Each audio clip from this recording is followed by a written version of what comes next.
Éveiller les consciences, stimuler l'envie d'agir pour un tourisme à impact positif. Expérientiel est un podcast indépendant qui explore les leviers d'action nécessaires pour repenser le modèle actuel du tourisme et répondre aux défis futurs du secteur. Notre objectif est d'inspirer et de sensibiliser aux pratiques responsables dans le tourisme en partageant des exemples concrets de réussite et de défis à travers l'histoire de femmes et d'hommes visionnaires, engagés, qui partagent leurs recherches, leurs pratiques, leurs solutions, leurs doutes et leurs apprentissages. Ce sont de véritables passeurs d'expérience et de savoir. Pour continuer l'aventure expérientielle, nous avons besoin de votre soutien. C'est très facile. En laissant une note positive sur notre podcast, en partageant sur votre réseau ou en faisant un don sur notre page Tipeee. Allez, sans attendre, je vous invite à vous installer dans un lieu confortable et calme, et pourquoi pas en pleine nature, pour prendre le temps de découvrir l'épisode du jour. Bonne écoute. Bonjour Oriane. Bonjour François. Ça me fait vraiment plaisir de t'avoir et de partager ce moment ensemble. On s'est rencontrés à travers Linkeus il y a quelques mois et on a échangé. On a un parcours un peu identique. On vient tous les deux d'une expérience asiatique. Hein. Tout à Toi, fait. c'est Hong Kong. Hein. Et je crois que cette expérience en Asie t'a influencé, t'a marqué. Tu peux nous en dire un peu plus? Énormément.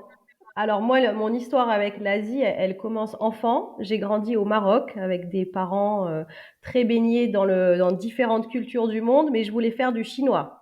Donc ça, c'est un peu des folies et des rêves d'enfant. Et si bien que j'ai fait du chinois pendant mes études, j'ai passé chinois au bac et je voulais absolument partir en Chine. Donc une école de commerce, c'était le bon plan pour tout combiner. Et avant Hong Kong, j'ai commencé donc mes études à Shanghai, en plein pendant la pandémie du SRAS. Donc j'avais bien visé. J'ai passé quasiment 6 mois en confinement en Chine, dans un dortoir, dans une université à Shanghai. Et après, j'ai fait un stage de fin d'études à Singapour en événementiel culturel. Et j'ai commencé à travailler à Hong Kong, effectivement, où j'ai passé 5 ans. Donc c'est vraiment ça qui m'a forgée, qui a fait de moi une chef d'entreprise, puisque j'ai monté la société là-bas, et puis surtout une grande amoureuse du monde chinois. Donc j'ai fait énormément de voyages en Chine, j'ai dû faire plus de 40 voyages en Chine. Donc, je suis allée à peu près dans toutes les provinces possibles et imaginables. Et puis, comme je travaillais déjà dans le tourisme, j'ai fait beaucoup de voyages à Bali, au Vietnam, en Thaïlande, en Corée, aux Philippines, au Sri Lanka. Enfin voilà, donc l'Asie au sens large. Et c'est vraiment ma zone de prédilection. Et voilà, j'adore les cultures, j'adore voyager. Et ça a vraiment été très formateur et déterminant pour la suite, effectivement, de ma carrière et de ma vie, même perso. Ouais. C'est vrai que l'Asie, il y a une diversité culturelle qui est incroyable hein, quand on passe d'un pays à un autre. Moi, j'en garde des souvenirs fantastiques. Quand on voit la Thaïlande, l'Indonésie, c'est vraiment deux cultures bien différentes, avec deux histoires bien différentes, avec des gens qui sont très touchants aussi, qui nous aident aussi à se recentrer sur nos racines un peu, surtout quand on est à l'étranger comme ça, on est loin de chez nous.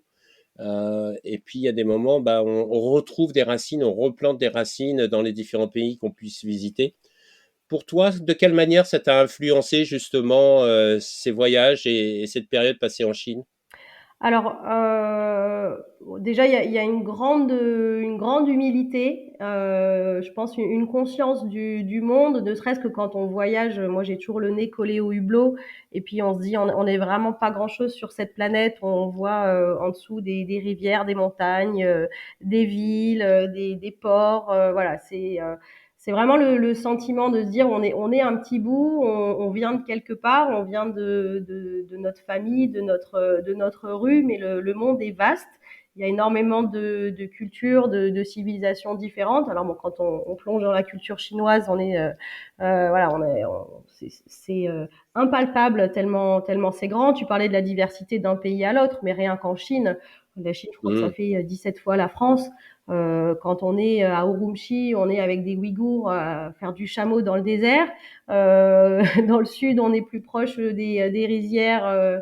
Dans le nord, on a le Festival des glaces et les tigres de Sibérie. Enfin, on a 15 cultures, je sais pas combien de dialectes. Donc c'est vraiment cette humilité face à l'immensité et l'infini de vie, de choses. Et moi, ce que j'adore dans le voyage, c'est justement d'aller à la rencontre de fonctionnements différents, de se plonger, de manger différemment, de dormir différemment, de voir comment les gens fonctionnent. Et c'est un peu ça qui a fait que j'ai poursuivi en créant une entreprise qui permettait d'offrir ça aux participants. Et l'idée, c'était d'aller sentir tout ça, d'aller sentir la vie, d'aller sentir la richesse qu'il peut y avoir dans le voyage. Hein. C'est le principe du voyage, de partir à l'étranger dans un pays étranger, de rencontrer des étrangers, et puis ça fait écho, et ça fait bouger, ça fait grandir, et c'est ça qui est extraordinaire. Et comment ça t'a influencé, toi, en tant que chef d'entreprise, dans la création de ton entreprise? Alors, bah, le fait d'avoir cette ouverture internationale, ça clairement, ça ouvre un champ des possibles, parce qu'après, donc en rentrant en France, j'ai tout de suite vu que en fait l'entreprise était la porte d'entrée vers autre chose. Donc quand j'étais à Paris pendant 5 ans, j'ai eu des clients à qui on a proposé des voyages à l'étranger. Je leur disais, ben, on va aller à Hong Kong. Et puis à Hong Kong, on allait au fin fond de Hong Kong. Donc à Hong Kong, on connaissait en direct des artistes, des photographes, des lieux. Donc c'est vraiment voilà, cette connaissance large et cette ouverture internationale, cette connaissance de différentes cultures. Donc après, à l'inverse, au sein d'un événement, parfois on avait une entreprise qui rassemblait ses équipes, mais qui elles-mêmes étaient basées dans 15 pays différents pour faire leur kick-off ou leur séminaire annuel. Bah, il faut savoir accueillir les gens aussi. Donc on va quelque part, il faut comprendre où on va, mais il faut aussi comprendre qui on amène, et d'appréhender des cultures différentes. Moi, à la fac à Shanghai, j'ai habité avec une Coréenne, je partageais ma chambre avec une Japonaise. Donc quand on dort ensemble pendant 6 mois, à un moment donné, on devient un peu sœurs. De connaître toutes ces cultures, voilà, ça donne une grande humilité, une grande ouverture, et ça permet de mettre tout le monde à l'aise. Donc tout en faisant vivre quelque chose de différent pour faire bouger, pour s'enrichir, il faut aussi prendre soin de qui on amène et des habitudes de chacun. Donc je pense que c'est cette conscience-là d'être un peu le lien et de faire le pont entre des cultures et de faire vivre quelque chose de différent, tout en passant un moment agréable. Le but, c'est pas de se faire violence, c'est de sortir de sa zone de confort, mais de manière plaisante. Agréable, exactement. Exactement, ouais. Alors, si on se parle aujourd'hui, c'est pas parce que tu es la dirigeante d'une agence de voyage incentive MICE, mais c'est surtout parce que tu portes des valeurs très fortes de dirigeante et que tu as engagé des démarches en interne au sein de ton entreprise. Tu peux nous en dire un peu plus? Oui, tout à fait. Alors les démarches aujourd'hui, elles sont clairement formalisées. On a écrit des choses, on a essayé de poser clairement comment on allait travailler maintenant. Pour venir un peu en arrière, j'ai toujours fait, donc quand je disais rapprocher les cultures, j'ai toujours été sensible à là où on allait. Donc on a toujours fait, on est allé au Cambodge, on avait créé un partenariat avec une association pour que l'entreprise qui faisait son séminaire contribue à la vie locale, fasse un don à une association. Donc j'étais allée acheter 800 kilos de riz, enfin, c'était assez épique. Donc on a toujours fait de la sensibilisation sans formaliser ce souci de l'autre, ce respect des destinations. Et puis après, bah, évidemment, il y a eu la pandémie de la Covid en 2020. Clairement, coup d'arrêt total. Tous les dossiers prévus sur le premier semestre 2020 ont été annulés, voilà, comme partout dans le monde à peu près. Et là, on s'est dit, bon, qu'est-ce qu'on fait? Qu'est-ce que c'est notre métier? Qu'est-ce qu'on apporte? À quoi on sert? Et on s'est dit, ben, on trouve des solutions pour rapprocher les gens. Donc aujourd'hui, ils peuvent pas se déplacer. On va trouver des solutions. Donc on a développé beaucoup de choses en digital. On faisait du voyage pour rapprocher les cultures, mais c'est plus possible. Et puis ça pollue. Puis on voit ce que ça donne. On voit l'impact du tourisme, du transport aérien, voilà, les désastres écologiques. Donc on s'est dit qu'est-ce qu'on fait. Et donc dès 2020, on a dit on va essayer de créer des choses qui ont moins d'impact, qui réduisent l'empreinte carbone et donc moins d'empreinte carbone et plus d'impact positif. Donc ce qu'on faisait déjà un peu intuitivement en fait et assez naturellement, on l'a formalisé. Donc ce qui s'est passé concrètement, c'est que on a fait du digital pendant 2 ans. En 2022, moi j'ai une grosse prise de conscience de mon pouvoir en tant que chef d'entreprise sur mon organisation, sur notre offre, sur l'influence qu'on peut avoir sur nos clients, sur la sensibilisation sur les participants, parce que nos clients, c'est que des entreprises. Donc, parfois, on a 8 personnes pour un codir, parfois, on en a 400 pour un séminaire pendant 3 jours. Donc, on a une audience qui est là pour vivre quelque chose qui est un peu hors du temps. Donc, pour nous, on voit l'événement ou le voyage comme une faille, comme un moment où on sort de ses habitudes, on sort de son bureau, on voit des gens différents. Et là, on a un public qui est très réceptif. Et c'est là qu'on peut créer du changement ou faire prendre conscience de choses. Donc ce que je fais en tant que chef d'entreprise, c'est que déjà j'ai travaillé avec mon équipe qui est convaincue comme moi qu'on doit faire quelque chose. Enfin c'est pas un positionnement stratégique, c'est une conviction vitale pour tout le monde et pour la planète. Donc, au sein de l'entreprise, on a revu toutes nos pratiques, comment on se déplace, comment on consomme, nos déchets, nos approvisionnements. Donc, il y a déjà nous en tant qu'entreprise. Et ensuite, au niveau de nos clients, on a revu aussi poste par poste, donc les traiteurs, le transport, les hébergements, les activités. Et petit à petit, on initie des événements où, dès le début, en fait, même dès la construction de l'événement, on va dire au client, OK, vous avez besoin de faire ça, donc quel est votre objectif? Vous avez besoin de réunir, vous avez besoin de récompenser, vous avez besoin de célébrer les 15 ans de l'entreprise, voilà, tous les objectifs liés à la vie de l'entreprise et au capital humain de l'entreprise. Et se dire, OK, on peut vous proposer les solutions, mais en face de chaque solution, on va voir quel est l'impact. Est-ce que on est obligé d'aller loin et de mettre 400 personnes dans un train pour aller s'enfermer dans une salle de réunion? Est-ce que ce message-là, il peut pas passer différemment et polluer moins en termes de transport? Est-ce que on a vraiment besoin d'offrir des goodies qui vont partir à la poubelle comme c'était il y a quelques années en arrière, des badges, du plastique, est-ce que on pourrait pas réutiliser les repas non consommés? À la fin d'un événement, il y a toujours une inconnue sur le nombre de personnes.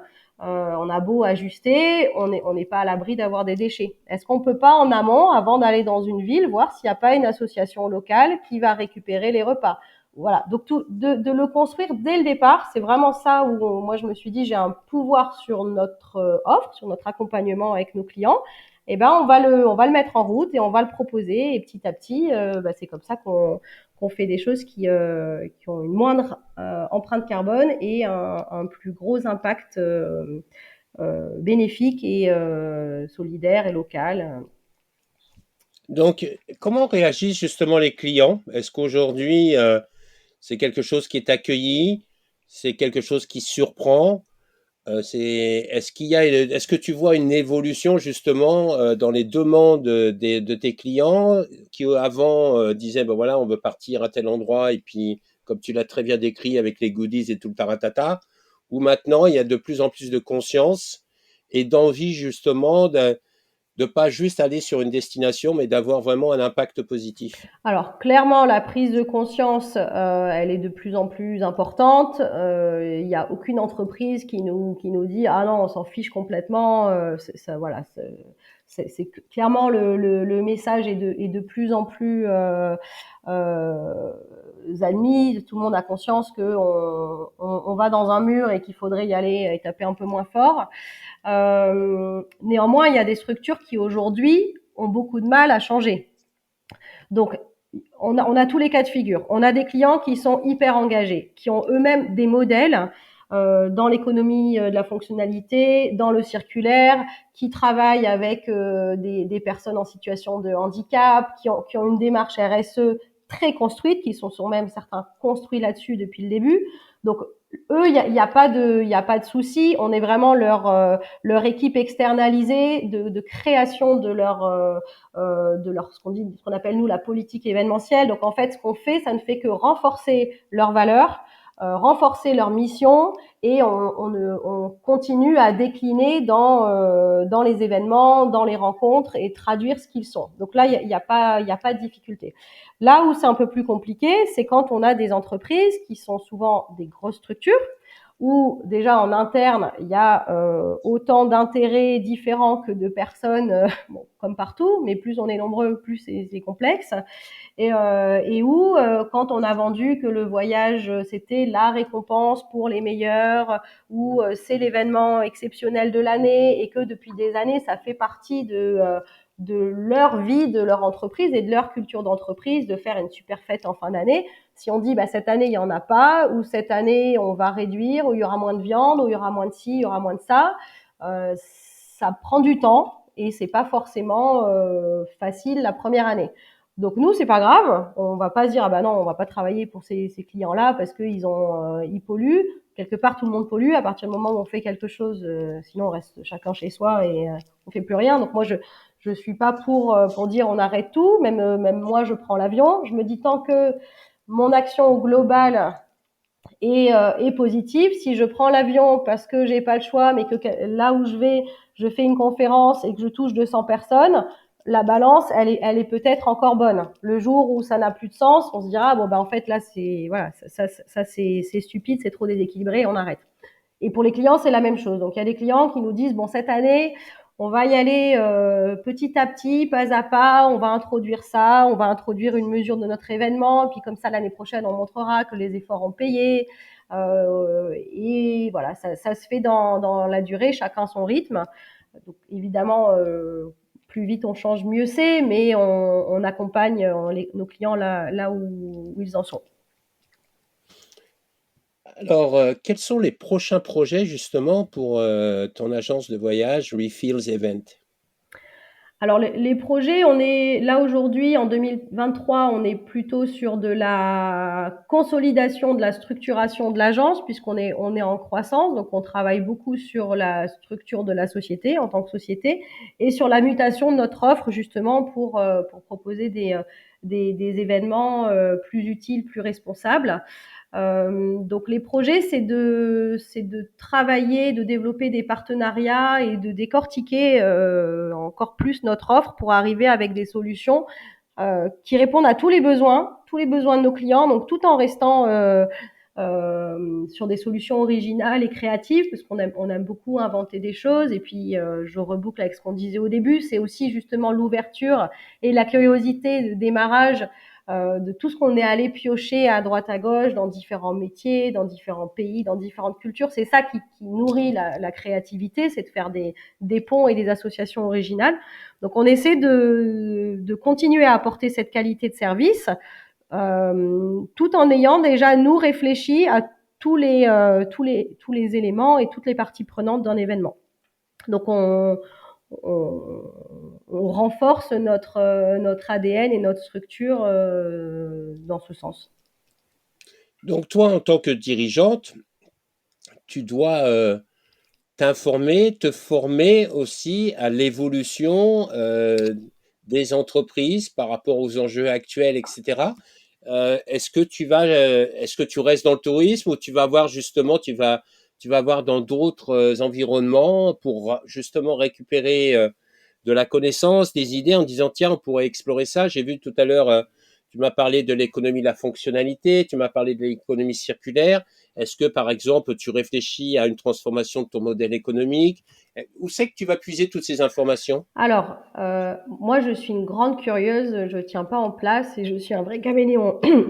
Donc, en fait, c'est inné chez moi, et les personnes de mon équipe ont aussi un peu ce mode de fonctionnement de grande ouverture.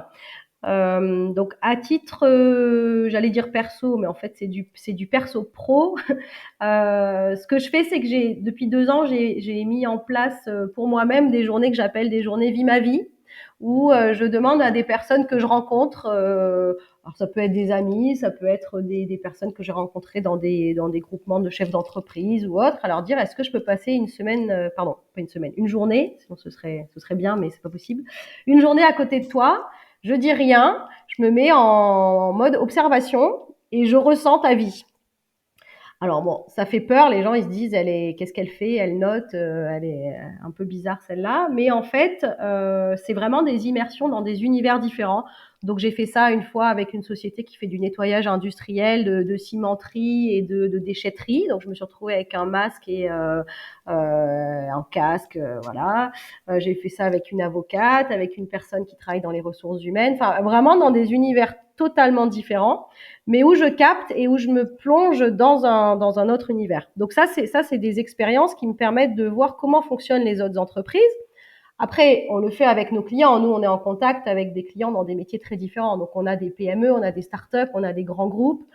Ça va de la banque à la tech, à la comptabilité. Enfin, il y a voilà, vraiment un panel hyper large. Donc, évidemment, ça nous nourrit aussi, puisqu'il y a des bonnes idées partout et que on va sentir. Et plus on le fait, plus on capte très, très vite qui sont les personnes qu'on a en face.